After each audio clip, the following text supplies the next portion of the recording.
வழக்கம் போல முதுகில் குத்த ஆரம்பிக்கும் திமுக.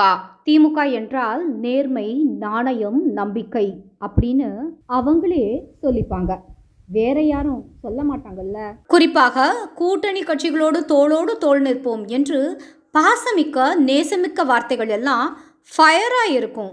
ஆனால் எந்தெந்த கூட்டணி கட்சிகளுக்கெல்லாம் இவங்க பில்டப் கொடுக்குறாங்களோ அவங்களுக்கெல்லாம் மிஞ்சி போனால் ஒரு சீட்டோ 2 சீட்டோ தான் கொடுக்க வேண்டும் என்ற முடிவில் உறுதியாக இருப்பாங்க.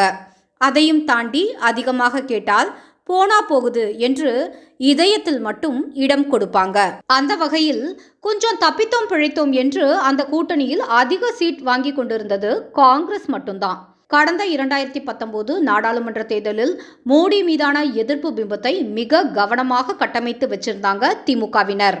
பாஜக மீதான பொய் பிரச்சாரத்திற்கு அவர்களுக்கு காங்கிரஸ் என்ற தேசிய கட்சியின் அடையாள முகம் தேவைப்பட்டது. அதனால் வேறு வழியின்றி 10 தொகுதிகளை காங்கிரஸ் கட்சிக்கு கொடுத்திருந்தது திமுக. ஆனா இந்த 5 ஆண்டுகளில் நம்முடைய 40 சிங்கங்கள் என்னென்ன கிழிச்சாங்க என்று மக்களுக்கு நல்லா தெரிஞ்சிடுச்சு. இந்த 10 ஆண்டுகளில் மோடி தமிழகத்திற்கு எவ்வளவு நன்மைகளை செய்துள்ளார் என்பதும் மக்களுக்கு நன்றாக புரிந்துவிட்டது.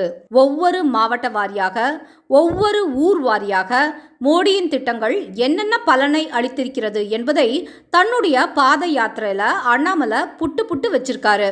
இந்நிலையில் மீண்டும் பாஜக உள்ளே நுழைந்து விடும் என்ற பூச்சாண்டி பிரச்சாரம் ஈடுபடாது என்பதை திமுக புரிஞ்சிடுச்சு. இதனால் எப்படியாவது காங்கிரசுக்கு குறைந்தபட்சமாக சீட்டுகளை ஒதுக்கிவிட்டு பெருவாரியான தொகுதிகளில் திமுகவே களம் காண வேண்டும் என்று கணக்கு போடுது திமுக.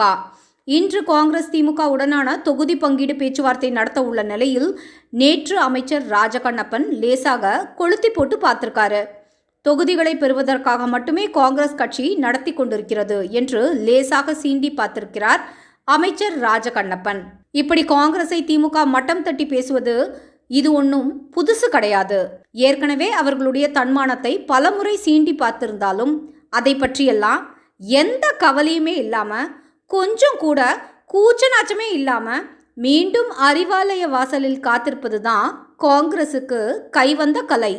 ஆக காங்கிரஸ் முக்த் பாரத் என்ற கொள்கையை மம்தா மற்றும் அரவிந்த் கெஜ்ரிவால் அவர்களுக்கு பிறகு ஸ்டாலினும் கையில் எடுப்பாரா, இல்லை என்றால் மேலும் காங்கிரஸை அவமானப்படுத்தும் வகையில் ஒற்றை இலக்கத்தில் தொகுதி ஒதுக்கீடு செய்வாரா என்பதை பொறுத்திருந்து பார்ப்போம்.